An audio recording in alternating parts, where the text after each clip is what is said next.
Bonjour mesdames et messieurs, merci de nous rejoindre sur RTI1, bienvenue dans ce 13h. Au sommaire, la Côte d'Ivoire a enfin décroché le premier compact du programme américain du Millennium Challenge Account. Le département d'État a abrité hier mardi la cérémonie de signature de dons du MCC à la Côte d'Ivoire en présence du président Alassane Ouattara. Le coût de la vie est une préoccupation pour le gouvernement. La cherté de la vie à San Pedro aussi est une réalité. Les populations disent beaucoup en souffrir. Nous nous rentrons sur place dans une quinzaine de minutes avec notre correspondant Sam Conan. Au Zimbabwe, le président Robert Mugabe vient de limoger son vice-président en poste depuis 3 ans. Ancien compagnon de Mugabe dans la lutte pour l'indépendance, il était pourtant vu comme le dauphin naturel du chef de l'État, âgé aujourd'hui de 93 ans.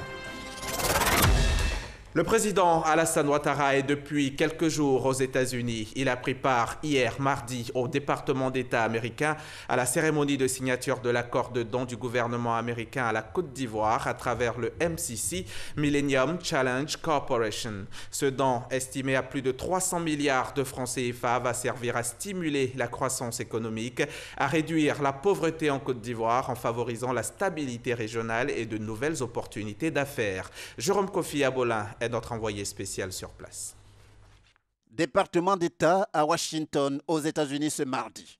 Un événement de taille, la signature de l'accord de don à la Côte d'Ivoire par le Millennium Challenge Corporation. Représentant le gouvernement ivoirien, le ministre de l'économie et des finances de Côte d'Ivoire, Adama Koné, et la partie américaine, le directeur général du MCC, Jonathan Nash. Ce programme, selon la représentante du gouvernement des États-Unis, constitue un élément de partenariat prépondérant et de rapprochement entre Washington et Yamoussoukro. Le partenariat entre les États-Unis et la Côte d'Ivoire est un partenariat prépondérant. C'est un partenariat qui va rendre les deux pays plus proches et je pense que va réaliser aussi la stabilité, l'économie au sein de l'Afrique de l'Ouest. L'avenir de la Côte d'Ivoire est lumineux. Nous sommes encouragés par l'engagement du gouvernement. Je voudrais me joindre à vous pour célébrer ce nouveau chapitre entre le partenariat entre les États-Unis et la Côte d'Ivoire. Et nous avons hâte de pouvoir démarrer d'autres opportunités. Nous avons hâte aussi de travailler auprès de conseils de sécurité où la Côte d'Ivoire va se joindre à nos efforts pour promouvoir la paix, la sécurité à travers le monde. Pour le président ivoirien Alassane Ouattara, cet accord n'est pas une surprise, encore moins le fruit du hasard, mais celui du travail d'une équipe de première classe, selon ses propres mots, pour faire allusion à son administration qui œuvre toujours avec dextérité. Et le chef de l'État d'évoquer cette administration, plus que jamais galvanisée, qui, dans la perspective d'un deuxième compact, n'a pas droit à la moindre erreur. Ce programme va être au service de la population et qui va adresser des problèmes majeurs. Par conséquent, nous n'avons pas de doute que ces projets vont avoir un impact décisif. Au-delà des projets eux-mêmes, je dirais qu'il y aura de leçons qui seront tirées, une méthodologie, un savoir-faire, un transfert de technologie qui va être au service de la population et qui va réaliser une transformation majeure. En tant que nous, dans notre préparation de notre convention, je voudrais vous assurer et vous rassurer de notre engagement, l'engagement de notre peuple et de notre gouvernement. Nous allons faire de notre mieux pour prendre les dispositions nécessaires pour garantir la qualité et la gouvernance de ce programme. En ce qui concerne les indicateurs, je dirais que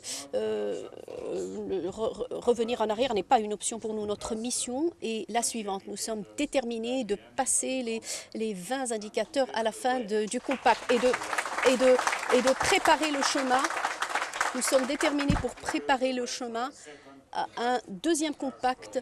Donc nous voulons vraiment le faire de manière rapide. Ce compact entre la Côte d'Ivoire et les États-Unis est un témoignage de liens forts entre les deux pays et c'est un témoignage, aussi un testament de la confiance du gouvernement américain.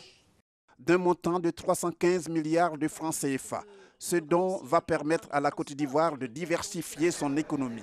Une diversification à travers des investissements dans deux secteurs clés, à savoir le secteur de l'éducation et celui des transports. C'est donc officiel, la Côte d'Ivoire bénéficie de ce don du MCC. Mais juste avant cette signature de don, le chef de l'État, le président Alassane Ouattara, a échangé avec le sous-secrétaire d'État au Trésor américain, David Malpass. Au menu des discussions, le don fait par la Côte d'Ivoire fait donc à la Côte d'Ivoire par le MCC. Je vous ramène à Washington pour retrouver Jérôme Kofi Aboula. Quand le président de la République de Côte d'Ivoire est aux États-Unis et précisément à Washington, on ne peut pas se permettre de rater l'occasion que l'on a de le rencontrer.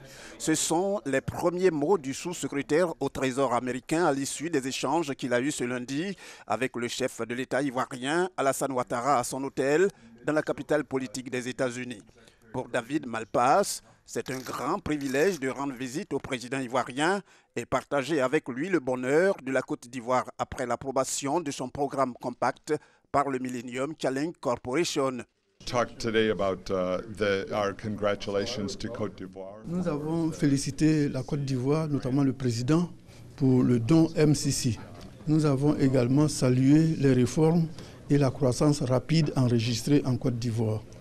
Et le sous-secrétaire au Trésor américain d'indiquer que la Côte d'Ivoire, dans toutes ses entreprises de développement, mérite vivement d'être soutenue pour aller à l'émergence, comme le veut le président Alassane Ouattara.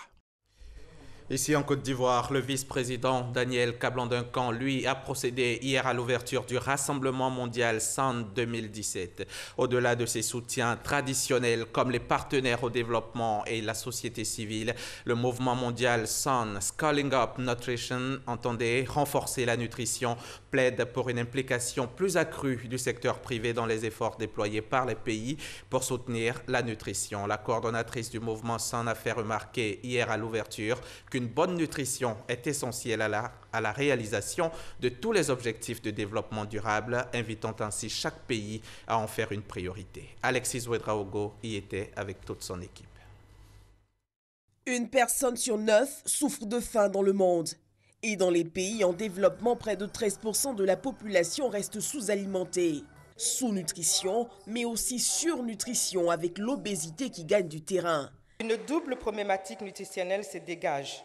D'une part, par rapport aux problèmes persistants de sous-nutrition marqués par la maigreur et les carences en micronutriments, et d'autre part par l'apparition des problèmes de surnutrition marqués par le surpoids et l'obésité, qui favorisent les maladies telles que l'hypertension artérielle, le diabète et certains cancers, constituant ainsi un problème de santé publique. C'est contre ces problèmes de nutrition que se lève le mouvement SUN, initié en 2010 par le secrétaire général des Nations Unies, Ban Ki-moon. Le rassemblement global se tient pour la toute première fois sur le continent africain. Sa vision, être plus fort ensemble.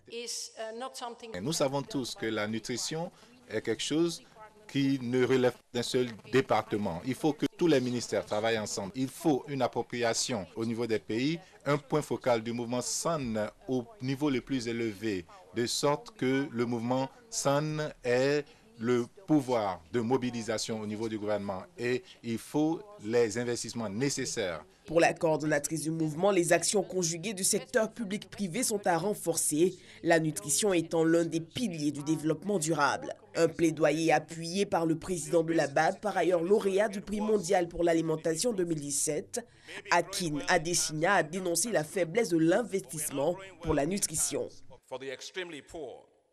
Lorsque vous avez des financements insuffisants pour les efforts à faire, eh bien, vous avez des résultats rabougris. Je voudrais exhorter les gouvernements à voir la nutrition comme un investissement.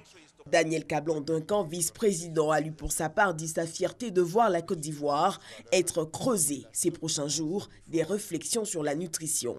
Le thème de cette édition du rassemblement annuel du mouvement SON est « Investir dans la nutrition pour un avenir durable ».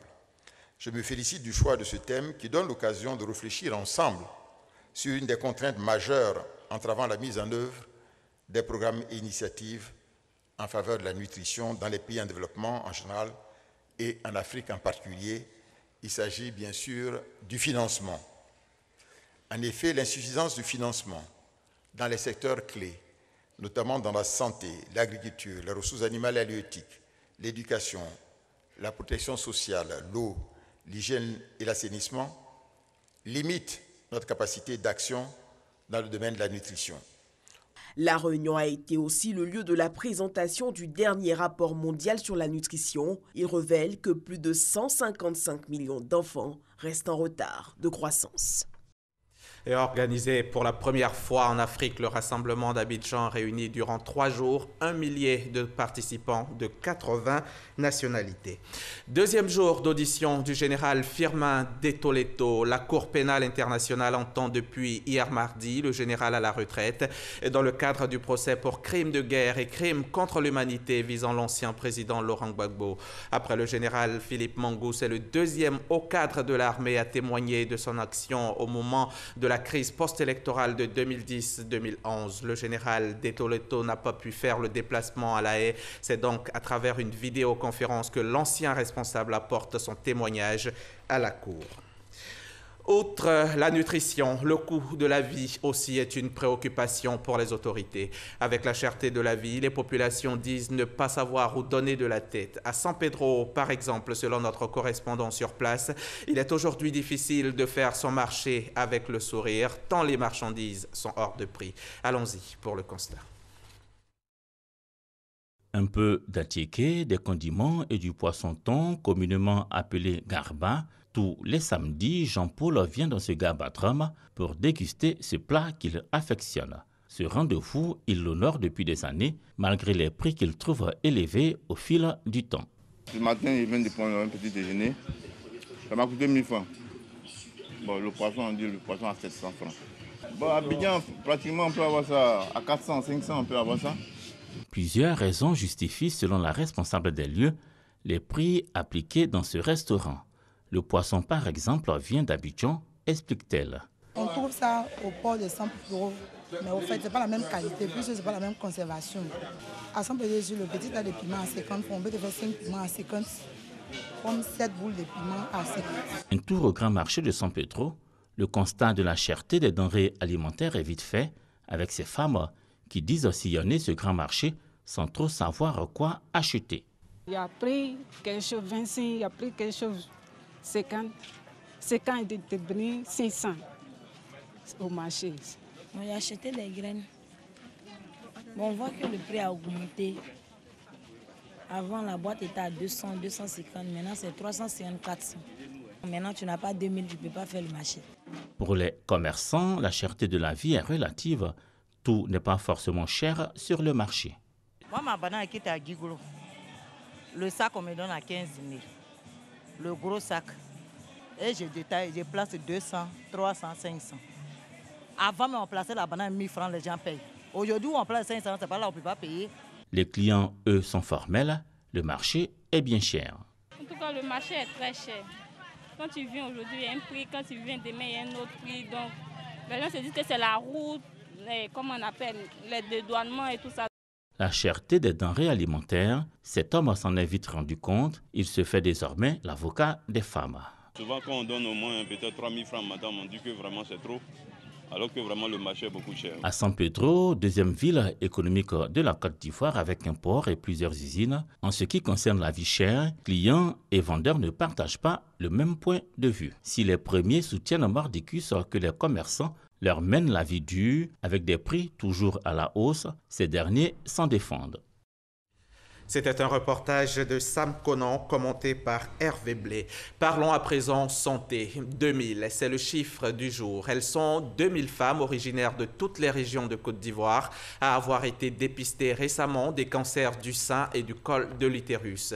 L'initiative est de l'ONG Islam Action Sanitaire qui entend ainsi contribuer à la lutte contre ces deux cancers liés à la femme. On en sait plus avec Godefroy Okambawa et Chantal Akandan. Le papillomavirus humain ou le PVH est la cause principale du cancer du col de l'utérus. Environ 80% des femmes sont infectées par ce virus au cours de leur vie. En Côte d'Ivoire, sur 1000 femmes, 23 nouveaux cas sont enregistrés chaque année. De même que le cancer du sein qui constitue le premier cancer chez la femme. Il y a quelques années, Aminata faisait partie de cette tranche de personnes atteintes du cancer du sein. Ce n'est pas une maladie honteuse qu'elles viennent à l'hôpital pour se faire dépister.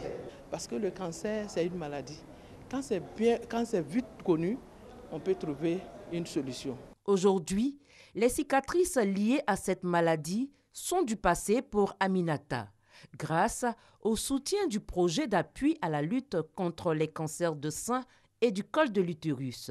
Un projet initié par Islam Action Sanitaire, ISLAS, qui lutte depuis quelques années contre ces deux cancers liés à la femme.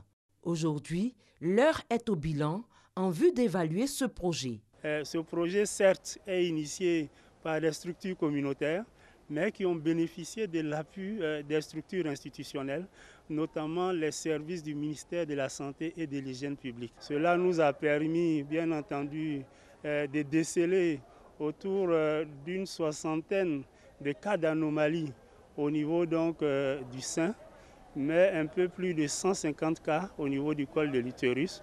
Pour un montant de 10 millions de francs CFA, plus de 2000 femmes ont bénéficié gratuitement de ce projet dans 11 localités du pays. Des séances de sensibilisation et d'information sur les mesures de précaution ont été prodiguées aux femmes par l'ONG ISLAS. Direction Trècheville, à l'AIBF, l'agence ivoirienne de bien-être familial, où viennent d'être formés une centaine de professionnels de la santé du couple mère-enfant. Il s'est agi de maîtriser les techniques de réanimation du nouveau-né afin de réduire le taux de mortalité néonatale qui s'élève aujourd'hui à 108 décès pour 1000 naissances vivantes. Davis Oyo, Issa Chonayeo. Le taux de mortalité néonatale en Côte d'Ivoire est élevé. 108 décès pour 1000 naissances, soit 12 décès toutes les heures. Selon la dernière enquête démographique de santé, EDS, une étude diligentée par le ministère de la Santé et de l'Hygiène publique. Pour réduire la mortalité et la morbidité néonatale, les hommes et femmes de la santé du couple mère-enfant sont formés à la technique de réanimation du nouveau-né. 1, 2, respire. 1, 2. Enfin, respire. On a rassemblé toutes les étapes qui sont bien connues au travers le monde, ces gestes à faire dans un système organisé et très succinct pour pouvoir optimiser les résultats. Une formation qui vient à point nommé pour les acteurs de la santé infantile. Nous avons appris beaucoup de choses, entre autres comment éviter que l'enfant qui est sain sombre. Nous avons besoin de ce genre de formation pour pouvoir améliorer nos connaissances. Et je pense qu'au sorti d'ici, ce qui nous a été appris sera rendu fidèlement. J'ai beaucoup été impressionné par les enseignements pratiques que nous avons faits. Et cela peut donc nous aider à faire chuter le taux de décès néonatal. Des kits et du matériel didactique ont été remis aux participants et aux structures représentées. Au total, 105 professionnels de la santé ont pris part à cette formation en vue d'avoir les outils nécessaires pour une meilleure prise en charge des nouveau-nés en Côte d'Ivoire. À Casablanca, au Maroc, lors de la 9e édition du Salon international des équipements, des technologies et des services de l'environnement qui s'y est tenu récemment, la Côte d'Ivoire a paraphé une convention, une signature de convention qui a eu lieu précisément entre les ministres ivoiriens et marocains en charge de l'environnement. Elle porte sur le plan d'action de mise en œuvre de l'accord de coopération de 2015 entre les deux pays. Grace Kando. La Côte d'Ivoire a participé à la 9e édition du Salon international des équipements, des technologies et des services de l'environnement dénommé Polytech Maroc 2017. Désignée par le Maroc comme pays d'honneur, la Côte d'Ivoire était représentée à cette rencontre par une délégation conduite par la ministre Anne-Désirée Ouloto. Au cours de ce salon, il y a eu la signature d'un plan d'action de mise en œuvre de l'accord de coopération de 2015 par les ministres en charge de l'environnement de la Côte d'Ivoire et du Maroc. La rencontre a été l'occasion de présenter les derniers équipements et solutions techniques en matière de respect de l'environnement et de la lutte contre le réchauffement climatique. Ce Salon international des équipements, des technologies et des services de l'environnement s'est déroulé autour du thème « Les terres durables face au changement climatique et les implications juridiques de l'accord de Paris ». Et à la faveur de la conférence 2017 des Nations Unies sur les changements climatiques COP23 qui se tient en ce moment à Bonn en Allemagne, les journalistes de Côte d'Ivoire viennent d'être formés sur les énergies renouvelables. Un atelier de renforcement de capacités financé entièrement par l'ambassade de la République fédérale d'Allemagne. Le témoignage de Cheikh Koné. Renforcer et évaluer les capacités par la formation d'un pool de 50 journalistes sur les questions des énergies renouvelables, de l'efficacité énergétique et du développement durable. Tel est l'objectif de cette session de formation qui a eu pour terme les journalistes face aux enjeux des énergies renouvelables. Cet appui de la République fédérale de l'Allemagne est le premier d'une série d'actions en faveur de la lutte contre le changement climatique en Côte d'Ivoire.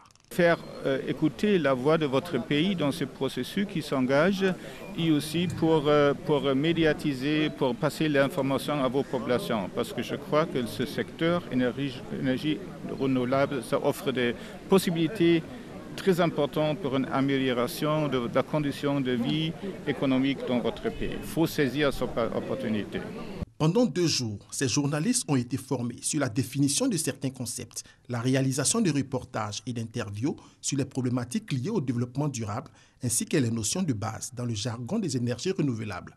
Le constat que nous avons fait, c'est que beaucoup de journalistes s'intéressent à la question de l'environnement et à la thématique de l'énergie renouvelable, mais peu de journalistes sont outillés en la matière.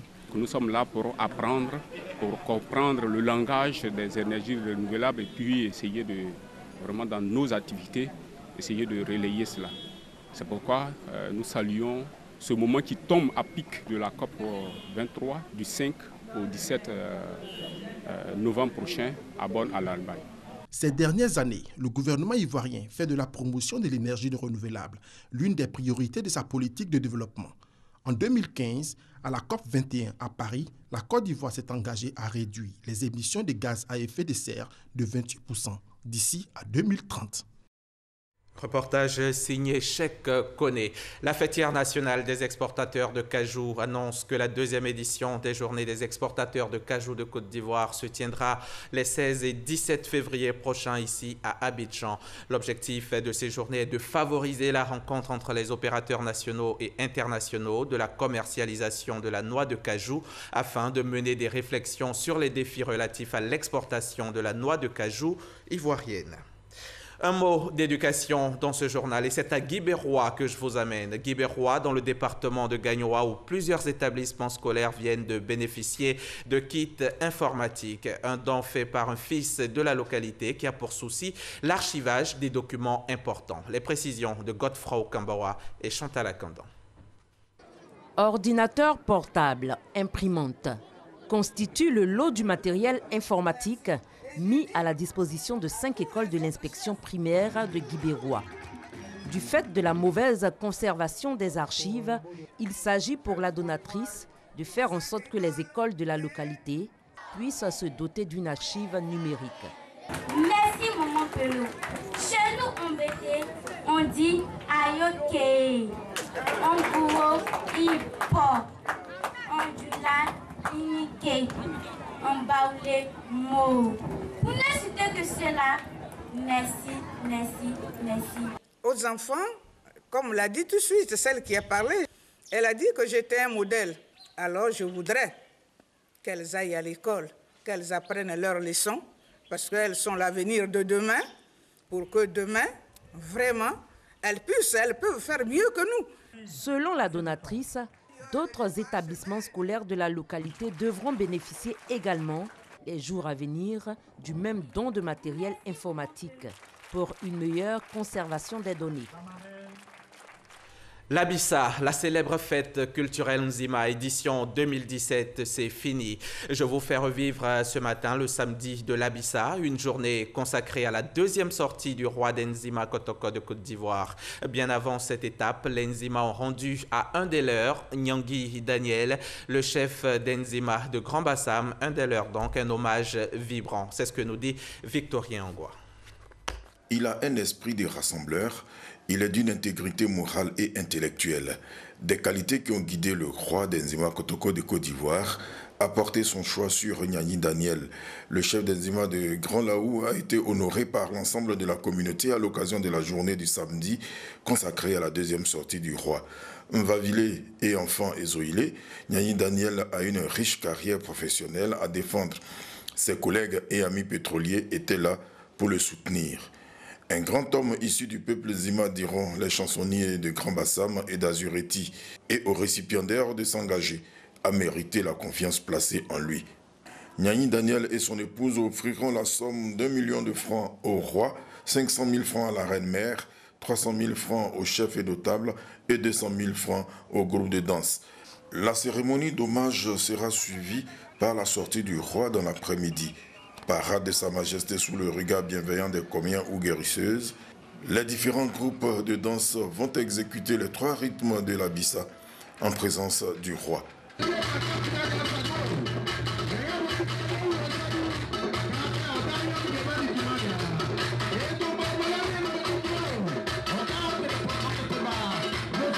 La critique sociale des ablaments de Grand Bassam et les ananzés d'Azureti mettra fin à la journée de samedi. Autre lieu, autre fête culturelle, direction Agny-Bilekro pour manger de l'igname, parce que c'est la fête de l'igname. Une fête célébrée par le peuple Agny-Duablin, une fête qui marque la nouvelle année chez ce peuple de l'Est de la Côte d'Ivoire. L'on nous rapporte que cette année, les gardiens de la tradition, après des échanges avec les mânes, souhaitent la paix et le développement. Mamadou Kwasi, de retour d'Agny-Bilekro.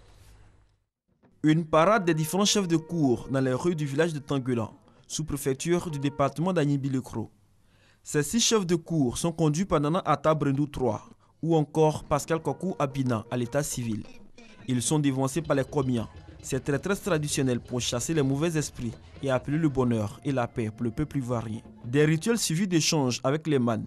Et pour accompagner cette conversation avec le monde invisible, plusieurs sacrifices sont faits. Des poulets, moutons et ignames cuites offerts au siège sacré, symbolisant les différents chefs qui sont succédés à la tête de ce village.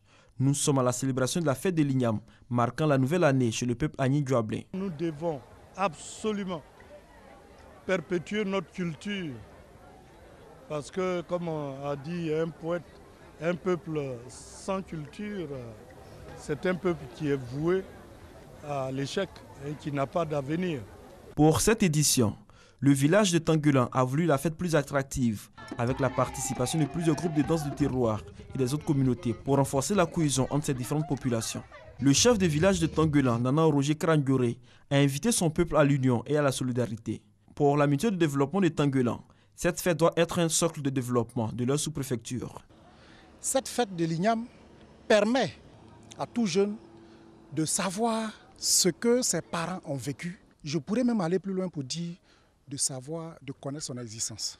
Invité spécial de cette fête, l'ambassadeur du Royaume d'Espagne en Côte d'Ivoire, il était investi chef coutumier avec pour nom de règne Nana Atossi II. Le diplomate a souhaité le renforcement de la coopération culturelle entre son pays et la Côte d'Ivoire. Établir des liens entre la culture Agny, cette région, et les régions, les cultures d'Espagne, à tous les niveaux, niveau culturel, niveau social, niveau développement. Il s'agit simplement de commencer à travailler. La fête de l'igname, c'est aussi l'expression du talent culturel de ces populations qui allient modernité et tradition.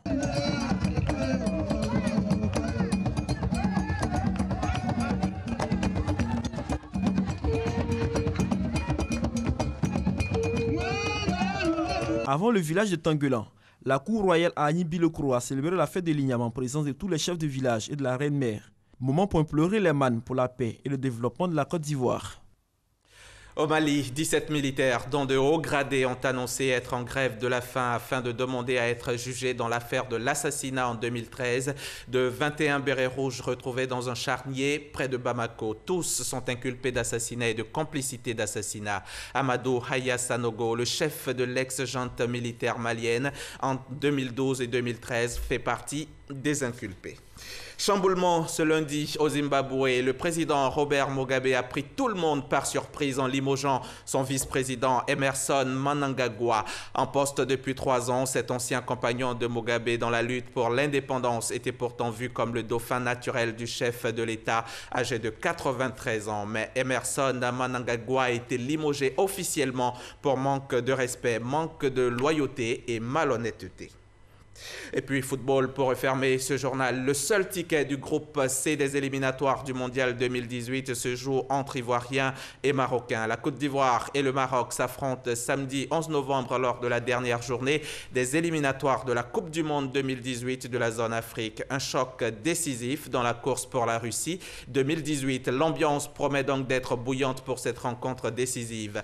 Marc Wilmots, le sélectionneur des éléphants, était hier face aux journalistes à qui il a donné une idée de l'esprit dans lequel les pachydermes préparent le match de samedi. Bonne chance donc à nos éléphants. Voilà qui referme ce journal. Merci de votre attention. À très bientôt sur la chaîne qui rassemble.